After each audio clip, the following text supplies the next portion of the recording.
Qué bueno ver los niños aquí, ¿verdad?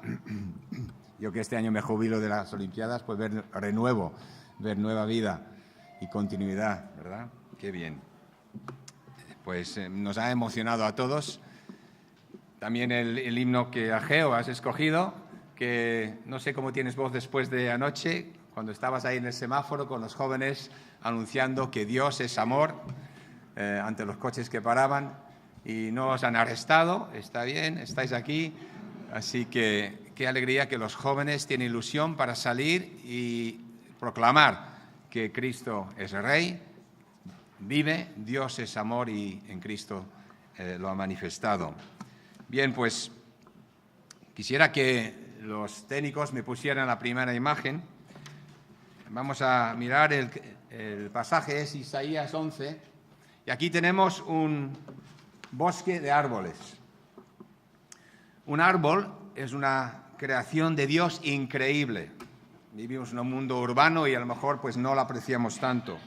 Es una señal de vida y de continuidad. Un bosque se regenera. Un bosque es una familia de árboles, ¿verdad? Y muestra salud. Cuando vemos esta imagen, casi respiramos mejor y seguramente porque hay más oxígeno lo hacemos, hay menos polvo también, especialmente si es un bosque autóctono, natural. Y un árbol se reproduce, tiene semillas. Me he olvidado la castaña que tenía ahí, que estaba guardando, pero una castaña es un buen ejemplo, ¿verdad? Que cae del árbol y luego nace un nuevo árbol. Yo he intentado reproducir unas semillas de manzana en mi casa para mis nietos. Llevo 3 meses esperando que broten. No lo hago tan bien como la naturaleza en la ventana de casa. Pero sigo esperando de que esas semillas pues, sean cuidadas mejor por mí y, desde luego, la luz, el sol lo tienen. Aquí está la castaña. Gracias, Rubén. Pues mal jardinero somos a veces, malos jardineros, ¿no? Y un árbol es una señal de paz, ¿verdad? Nos da paz, una señal de equilibrio, una señal de vida y de continuidad. Porque cada hoja es una magnífica creación, es una fábrica, nos dicen los profesores, una fábrica de alimentos. Una hoja es una fábrica. Necesita la energía del sol, los nutrientes del suelo, ¿verdad? El CO2 del aire, el clorofilo en la hoja, la lluvia. Los árboles producen el oxígeno, atrapan el polvo y la contaminación, dan sombra, fijan los suelos contra la erosión, producen alimentos y hogares para los animales y para las personas. La genialidad del Creador está ahí, lo vemos. El inventor de verdaderas maravillas, como es un árbol, como podría ser un ojo, como podría ser cualquier cosa. Qué genial es nuestro Creador. Y en el libro de Isaías, en todo el libro, los árboles y la naturaleza están siempre presentes. A lo mejor también son metáforas también más fáciles para un pueblo que es agrícola en principio. La gente lo entendía, nosotros que vivimos en cemento y cristal no lo apreciamos a lo mejor tanto. Y en el texto de hoy, en el capítulo 11 de Isaías, y en el capítulo 10, también ahí están los árboles.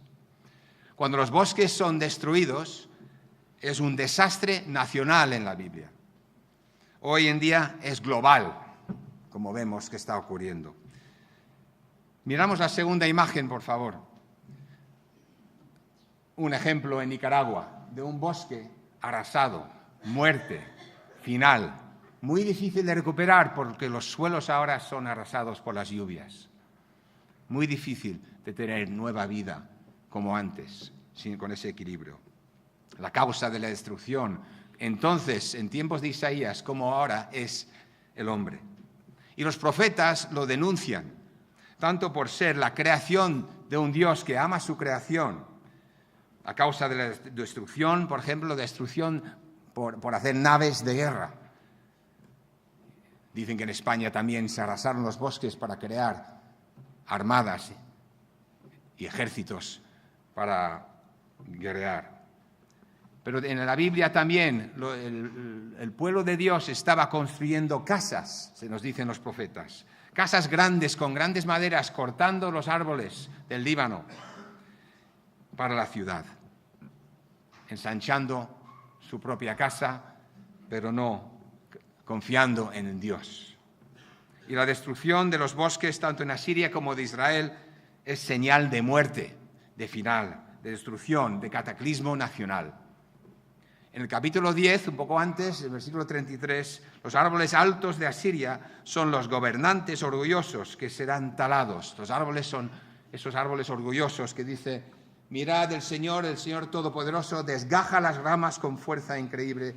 Los árboles más altos serán talados, los más elevados son abatidos. Los árboles orgullosos de los reinos de Asiria que estaban oprimiendo a los pueblos y el pueblo de Israel. Hoy en día nuestro mundo urbano hace pensar que la naturaleza es prescindible, ¿verdad? Que no la necesitamos. En vez de papel, plástico. En vez de madera, hierro, cemento, ladrillo, aluminio y cristal. Pero nada más lejos de la verdad. Dependemos de lo que Dios ha creado, de esa naturaleza, del agua, del alimento, del aire, que todo entra aquí. Y lo malo que entra también contamina, porque también el aire, el agua y el alimento muchas veces están contaminados. Así que un árbol talado es símbolo del fin de una dinastía, es símbolo del fin de una familia. Un árbol cortado, fin de una sociedad. Siguiente imagen. Un bosque quemado en España, pues hay que cortar el árbol y solo lo que queda es no sé si se llama el muñón o el tocón, algo así. En inglés sí que lo sé, pero en español no. Tengo que ir al diccionario. El final de un reino. Final, parece que ya no hay vida. De una genealogía que tenemos aquí, el ejemplo, en que se depositaba esperanza, el linaje de David, su padre Isaí. Y habla aquí, en el versículo 1 de esto, el final de la vida. Ya no hay esperanza más, se ha cortado esa genealogía, se ha cortado parece que la promesa ya no está. Isaías, como los demás profetas, usa un lenguaje en oráculos, en poemas, en metáforas para denunciar, para avisar. Y aquí presenta la solución también de Dios para el hombre. Aquí en este capítulo, que se centra en una persona, el rey mesiánico que va a venir. El texto de Isaías 11 lo vamos a leer ahora, ¿vale? Para mirar vuestras Biblias, son 16 versículos y voy a usar la Nueva Versión Internacional. Y dice el versículo 1, del tronco de Isaí, padre de David, recordamos, brotará un retoño, un vástago nacerá de sus raíces. El Espíritu del Señor reposará sobre él, espíritu de sabiduría y de entendimiento, espíritu de consejo y de poder, espíritu de conocimiento y de temor del Señor. Él se deleitará en el temor del Señor. No juzgará según las apariencias ni decidirá por lo que oiga decir, sino que juzgará con justicia a los desvalidos y dará un fallo justo en favor de los pobres de la tierra. Destruirá la tierra con la vara de su boca, matará al malvado con el aliento de sus labios. La justicia será el cinto de sus lomos y la fidelidad el ceñidor de su cintura. El lobo vivirá con el cordero, el leopardo se echará con el cabrito, y juntos andarán el ternero y el cachorro de león, y un niño pequeño los guiará. La vaca pastará con la osa, y sus crías se echarán juntas, y el león comerá paja como el buey. Jugará el niño de pecho junto a la cueva de la cobra, y recién destetado meterá la mano en el nido de la víbora. No harán ningún daño ni estrago en todo mi monte santo, porque rebosará la tierra con el conocimiento del Señor, como rebosa el mar con las aguas. Reflejando ese pasaje de Habacuc también. En aquel día se alzará la raíz de Isaí como estandarte entre los pueblos, de los pueblos. Hacia él correrán las naciones, y glorioso será el lugar donde repose. En aquel día el Señor volverá a extender su mano para recuperar el remanente de su pueblo. a los que hayan quedado en Asiria, en Egipto, Patros y Cus, en Elam, Sinar y Hamat, y en las regiones más remotas. Y será una bandera a las naciones, para las naciones. Hemos hablado de estandarte, aquí una bandera para las naciones. Reunirá a los desterrados de Israel y de los 4 puntos cardinales juntará al pueblo esparcido de Judá. Desaparecerán los celos de Efraín. Los opresores de Judá serán aniquilados. Efraín no tendrá más celos de Judá, ni oprimirá Judá a Efraín. Juntos se lanzarán hacia el oeste contra las laderas de los filisteos. Juntos saquearán a los pueblos del este, dejarán sentir su poder sobre Edom y Moab y se les someterán los amonitas. Secará el Señor el golfo del mar de Egipto, pasará su mano sobre el río Eufrates y lanzará un viento ardiente, lo dividirá en 7 arroyos para que lo puedan cruzar en sandalias. Para el remanente de su pueblo, para los que hayan quedado de Asiria, habrá un camino, como lo hubo para Israel cuando salió de Egipto. Y en poco tiempo, mi oración es que pueda dar este pasaje, sacar lo mejor de este pasaje y realmente leerlo, porque hay una riqueza ahí tremenda, ¿no? Vamos a mirar el contexto brevemente histórico de este pasaje, que está escrito al principio del libro. Se refiere al capítulo 6, al capítulo 9, donde hay un nacimiento de un Mesías, el nacimiento, y aquí habla más de una persona y su vida y su reinado del Mesías. Y Isaías está escribiendo en un contexto de incertidumbre, de miedo y de terror nacional. Asiria está en las puertas, Asiria acecha, en diferentes momentos de la vida larga de Isaías. La nación está dividida. Es una pequeña nación contra el gran poder asirio. Hay reyes de Israel y Judá desobedientes, autosuficientes, como Acaz, haciendo alianzas con Egipto, con otras naciones, olvidándose de mirar arriba, olvidándose de mirar a Dios, mirando hacia otras cosas para depender su futuro. Olvidar sus promesas y sus consejos y sus advertencias, y ahí están los profetas dando fuerte con las advertencias, haciendo que el pueblo recuerde las promesas de Dios y las advertencias de alejarse de Él. Eran reyes débiles, eran reyes injustos con su pueblo, crueles como el rey de Asiria, menos uno, que era Ezequías. Y en ese tiempo de Isaías, Ezequías sí reinó y puede ser un tipo, y realmente el pueblo cuando leía este pasaje pensaba que Ezequías podía ser ese rey de paz y de prosperidad. Hubo un tiempo de prosperidad, pero todos los demás terribles. Pero en general había una caída al vacío, un pueblo débil, injusto, corrupto, desobediente, que se entremezcla con los pueblos vecinos y adopta sus dioses, su forma de pensar, y que olvida sus valores y las promesas del Dios del cielo. ¿Eso pasa hoy? ¿Eso pasa hoy? La profecía está también en un contexto de la salvación de Jerusalén del rey cruel asirio. Para eso tenemos que leer en Crónicas la historia de Ezequías. El rey asirio Sennacherib, un rey orgulloso, pero que es doblegado por el poder de Dios. Pero mira a un futuro, esta profecía más gloriosa, al Mesías príncipe, al que va a venir. Vayamos 150 años delante. Situemos ahora en el año 586 a.C. Han pasado 150 o más años. La situación del pueblo de Dios es terrible. Ya ha ocurrido, la profecía se ha cumplido. Jerusalén es arrasada, el templo completamente destruido. Todos los habitantes han sido llevados al exilio. La dinastía de David acabada, destruida. Parece ya imposible. Dios había prometido un reinado eterno, pero parecía que sus promesas habían fallado.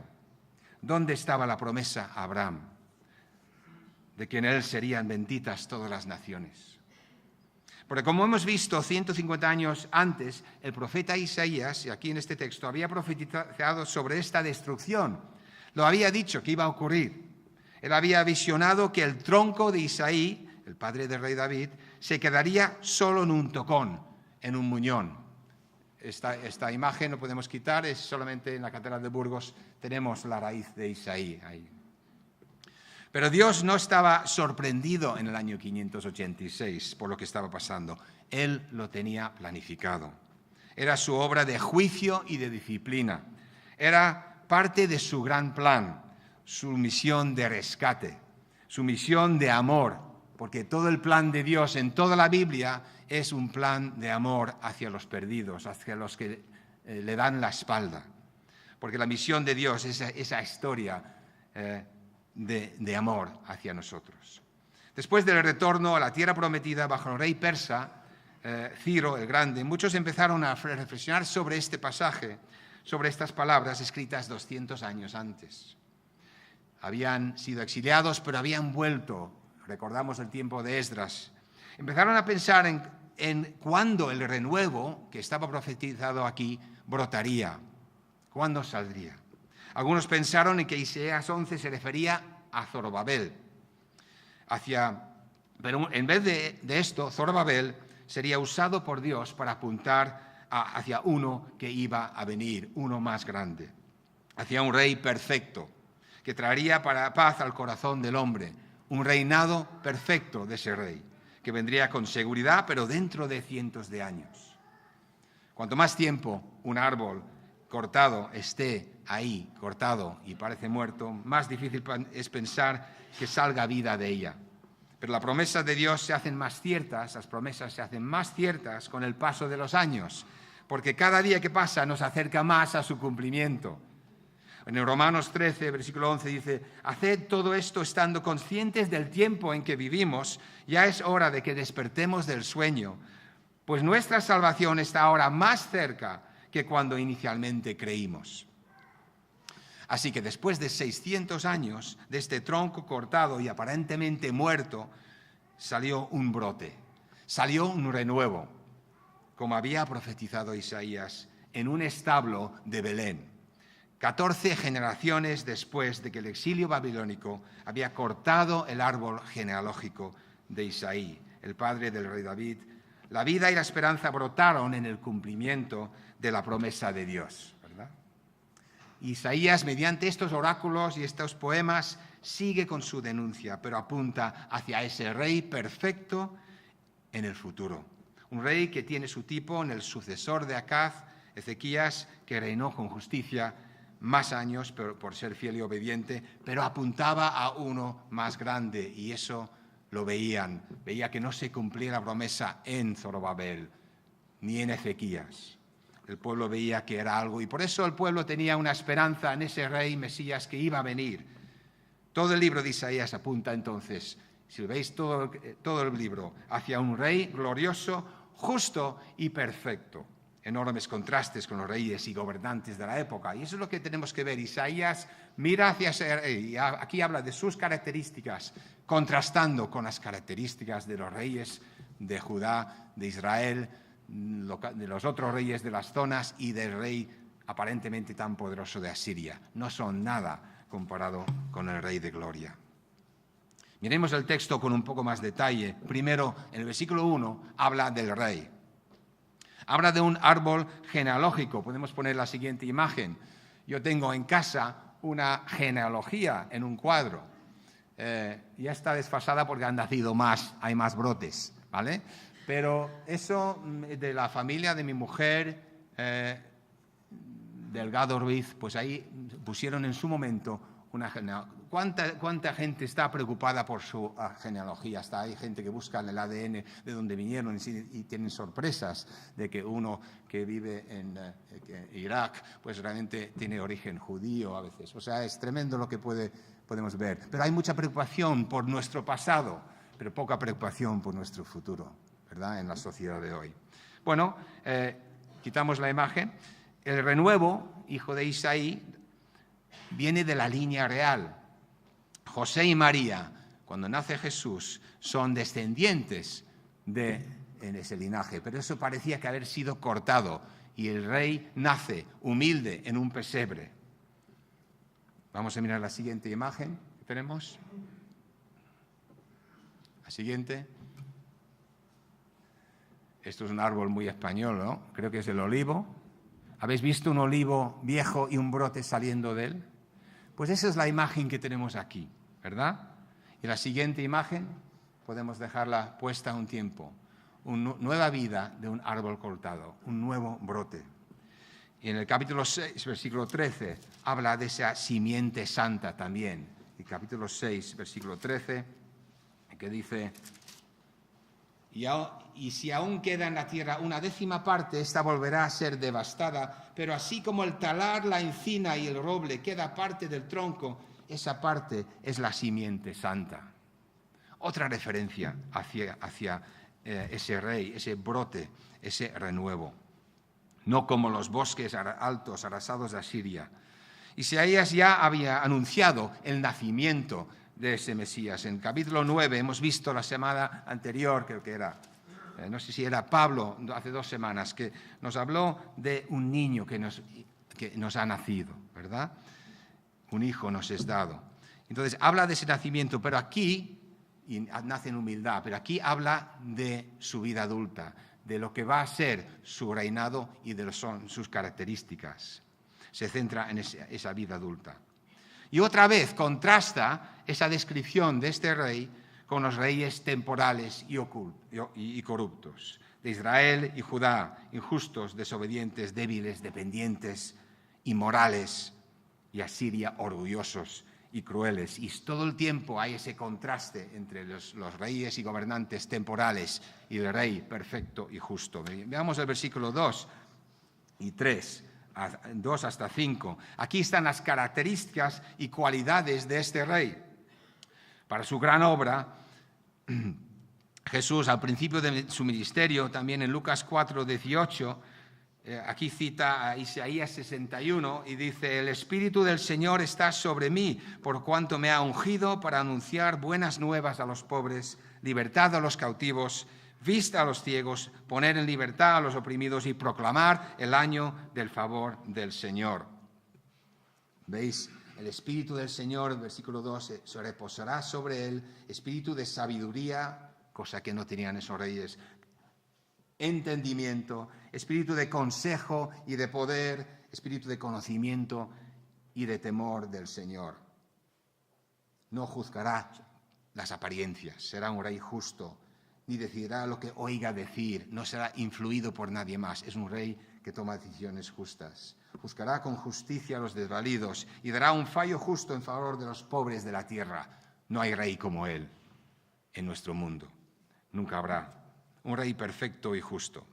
Y eso es la esperanza que estaban viendo en este pasaje los que estaban oyendo al profeta. Pero muchos pasaban de él. Miremos las características de su reinado, pero no es solo su sangre real que le capacita. Vemos que Jesús viene de una dinastía real, pero no es eso solamente lo que le capacita. A nivel humano sí, pero es la unción divina. El Espíritu de Dios le dará poder para que no solo se extenderá a todos los reinados de la tierra, sino también a la creación. Dios del mundo, Dios tanto del mundo de los reinos, sino también del mundo creado. Y ese mundo creado espera su salvación, espera su redención, su liberación, como dice en Romanos. Veamos las características ahora. Hemos visto el rey, sus cualidades, pero características de su reinado. Primero, justicia y equidad en su gobierno. Guía, guardián y ejemplo de su pueblo. Un rey sobrenatural. Versículos 6 a 9 habla de ese reinado de paz. Un reino de paz y armonía. Príncipe de paz entre las personas, los hermanos. Aquí habla de animales en un mundo que muchos se han interpretado según el milenio, puede ser el milenio, pero yo quiero centrarme en lo que es lo que está diciendo aquí. Está hablando de paz entre las naciones, paz entre los hermanos, paz entre los pueblos, una paz increíble. Y luego tendrá su vertiente futura a nivel escatológico, desde luego. Pero aquí está hablando de un rey que crea paz ahora entre hermanos, crea paz entre naciones, y él lo quiere hacer. Y tiene un pueblo cuál es su misión para hacerlo. Pero con la unción del Espíritu de Dios, ¿verdad? En versículo 9 tenemos, igual que Habacuc, rebosará la tierra con el conocimiento del Señor como rebosa el mar con las aguas. Y eso en Habacuc también lo dice. Esto ocurre hoy, puede ocurrir hoy en el corazón de los hombres. Es algo, el reinado del Mesías no es algo solamente futuro, es algo que ocurre en la venida del Señor Jesucristo, ¿verdad? Y puede ocurrir a los que le conocen. Un anticipo, sí, futuro, glorioso del reinado del Rey. En el versículo 10 dice, en aquel día se alzará la raíz de Isaí como estandarte entre los pueblos, ¿verdad? Todos hacia su estandarte. Y aquí sí que hay un recuerdo muy claro de la cruz, un estandarte que se levantará. Dice el Señor en Juan 12, 31 a 33, dice, el juicio de este mundo ha llegado ya y el príncipe de este mundo va a ser expulsado. Pero yo, cuando sea levantado de la tierra, atraeré a todos a mí mismo. La cruz es la que une, la cruz es la que atrae. Ahí estamos llamados a ir a la cruz, al estandarte. Cristo fue levantado del suelo en esa cruz y por medio de él, pues todos pueden tener redención y salvación a los que miran y confían en que él es el Salvador y el que salva a los hombres. Con esto sigue Juan, daba a entender de qué manera iba a morir, una referencia clara, ¿verdad?, a la cruz. El versículo 11 habla, capítulo 11, 10, las naciones correrán hacia él, también dice. El acceso a ese reino de los gentiles. Y en Romanos 15, 12, Pablo cita a los romanos, que eran mayormente gentiles, cita ese versículo. A su vez, Isaías afirma, brotará la raíz de Isaí, el que se levantará para gobernar a las naciones. En él los pueblos pondrán su esperanza. Y está hablando a los gentiles. Era una maravillosa promesa. Y en él se cumplía. Y luego versículo 12, seguimos adelante. Vuelta a casa de los desterrados. Versículo 12, y será una bandera para las naciones, reunirá a los desterrados de las naciones. El remanente de los judíos con ello en el reino mesiánico. Habla de un remanente. Y todas las naciones en un pueblo bajo su bandera. Todas. Un reinado perfecto. Y aquí habla de un remanente. Y aquí hay una pregunta. Un remanente de los judíos. Pocos de los judíos eran el remanente. Muchos habían dado la espalda a esa promesa y a esa esperanza. Y de los gentiles también un remanente. Y pregunto, ¿estás tú en el remanente? ¿Eres parte de ese remanente? ¿O eres parte de muchos otros que no confían en el Mesías, que no confían en el Señor Jesucristo como Salvador y no tendrán esperanza? ¿Dónde está tu esperanza depositada? ¿En Cristo o fuera de él?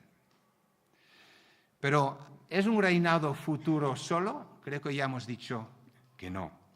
La venida del reino se ha interpretado siempre con la venida de Jesús. Tenemos ejemplos de los escritos de San Agustín hasta la Reforma. Pero solo en el siglo XX, a principios del siglo XX, algunas iglesias se inclinaban por una visión únicamente apocalíptica, únicamente de futuro del reino, de la venida del reino. El reino vendrá cuando Cristo vuelva. Creo que una lectura de la Biblia nos ayuda a ver que Jesús es el Rey, que con su victoria sobre la muerte, en su resurrección, Él es Rey, aunque no se ha culminado aún ese reinado. Será así cuando Él vuelva. Y Él también es juez justo. En Hebreos 12, 22 a 24 dice, por el contrario, os habéis acercado al monte Sión, a la Jerusalén celestial, la ciudad del Dios viviente. Os habéis acercado a millares y millares de ángeles, a una asamblea gozosa, a la iglesia de los primogénitos inscritos en el cielo. Os habéis acercado a Dios, el juez de todos. Todos van a ser juzgados. A los espíritus de los justos que han llegado a la perfección, a Jesús, el mediador de un nuevo pacto. Nos dice que volverá a juzgar a todos los hombres. Incluso nos juzgará en cómo hemos tratado la tierra, su creación. En Apocalipsis 11, 18, las naciones se han enfurecido Pero ha llegado tu castigo, el momento de juzgar a los muertos y de recompensar a tus siervos los profetas, a tus santos y a los que temen tu nombre, sean grandes o pequeños, y de destruir a los que destruyen la tierra. Ese juicio es también para los que no cuidan, son cuidadores de la tierra. Y el que es juez es Jesús, es ese Mesías prometido. Él es el que va a ser el juez. Dice Juan 5, además el Padre no juzga a nadie, sino que todo juicio lo ha delegado al Hijo. En Hechos 2:42, Él nos mandó a predicar al pueblo y dar solemne testimonio de que ha sido nombrado por Dios como juez de vivos y muertos. Y debemos esperarle, pero no de una forma pasiva. El Nuevo Testamento está lleno de indicaciones en que debemos vivir en el Espíritu, vivir en victoria, reflejando los valores del reino que ha venido con Jesús. En el Sermón del Monte, en Mateo 5-7, los capítulos 5, 6 y 7, tenemos una declaración maravillosa de los valores de ese reino, de lo que realmente importa a Dios, de cómo debemos vivir ahora. No es una cosa pasiva de pensar y esperar hacia el futuro solo. Esto es vivir de una forma que refleja que somos peregrinos en la tierra, que vivimos por fe, no vivimos por la nómina, no vivimos gracias a una casa por una hipoteca, vivimos por fe, somos peregrinos en la tierra, que tomamos en cuenta en nuestro estilo de vida el daño que podemos hacer hacia la creación y las criaturas preciosas de Dios, hombres, animales, creación. Cristo es el Rey de la creación. Rey de mi corazón, y debo reflejar en mi vida su amor por su creación, sus criaturas, los hombres, animales, esa creación buena que ha hecho y que Él mantiene, como igual mantiene nuestra respiración cada 30 segundos o menos en este mundo. Y un día volverá y reinará en este mundo. No encuentro mucho en la Biblia de que debo esperar aquí, aguantando con paciencia que vuelva, para luego ir a la morada celestial y habitar por siempre entre nubes y serafines y angelitos. Ahí no encuentro mucho en la Biblia que dice eso. La imagen que a veces tenemos de que el cielo es ahí y nosotros estamos aquí y iremos allá. En Pedro 3:10, cuando dice que la tierra será quemada, realmente está diciendo que será descubierta todo el pecado del hombre. Si miramos el contexto. Esto es, Christopher Wright lo enfatiza mucho. Lo que tiene valor en la eternidad, en la que ya estamos en la eternidad, es obedecer su palabra, viviendo en su espíritu, reflejando en palabra y hecho su señorío, de que Él es, no es que será, sino que Él es Rey. Y podemos decir que esta existencia mía en la tierra es un campo de entrenamiento para la eternidad. Lo que yo hago aquí importa. ¿Es el Señor, Señor de mi vida, Rey de mi vida, aquí en toda mi vida? ¿Es así? Se nos dice la palabra de Dios que cuando conocemos al Señor, el Espíritu de Dios está en nosotros. Tenemos su Espíritu. Y eso es algo increíble. Es aquí donde debemos aprender a reflejar los valores del reino, donde debo aprender a amar a otro desinteresadamente. Cuesta. Donde debo aprender a perdonar. Donde debo aprender a convivir con la persona que a lo mejor me cuesta más. Hay una aplicación práctica aquí. Lo que estamos haciendo aquí, la Iglesia es un campo de entrenamiento para la eternidad. ¿Por qué ha creado el Señor la Iglesia? ¿Por qué es su propósito de que estemos en Iglesia? Es un campo de entrenamiento en los valores del reino.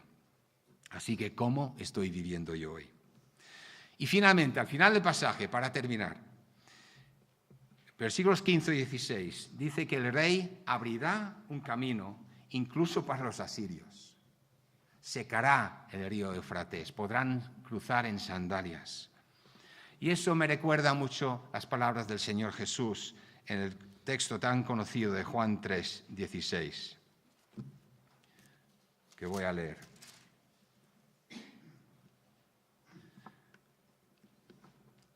Porque tanto amó Dios al mundo que dio a su Hijo unigénito para que todo aquel que cree en Él no se pierda, sino que tenga vida eterna. En Él está la vida eterna. Y luego en Juan 14:6 habla de este camino. Yo soy el camino, yo soy la verdad y yo soy la vida. Nadie llega al Padre sino por mí. El camino lo abre Jesús y el camino es hacia Él y Él es el camino. El medio, la cruz, como hemos dicho. Isaías está ya apuntando la cruz en su profecía, apuntando al que iba a morir, iba a nacer en un pesebre, iba a morir en la cruz. Así que Dios crea nueva vida, un brote nuevo en aquel que lo quiera recibir. Y por medio de su Hijo, Jesucristo lo hace. Si no conoces a Jesús, haz el camino hacia su estandarte. Es la invitación que hacemos. Confía en el Rey. Ten esperanza en el ahora y el que Él tiene tu vida en el futuro en sus manos. En Romanos 15, quería terminar con este versículo, en Romanos 15:13, Pablo habla a la iglesia en Roma y Pablo parece que está hablando a la iglesia de Suances, la iglesia en Madrid. Después de citar ese mismo versículo 10, en aquel día se alzará la raíz de Isaí, esperanza a los gentiles, que el Dios de la esperanza, dice, os llene de toda alegría y paz a vosotros que creéis en Él.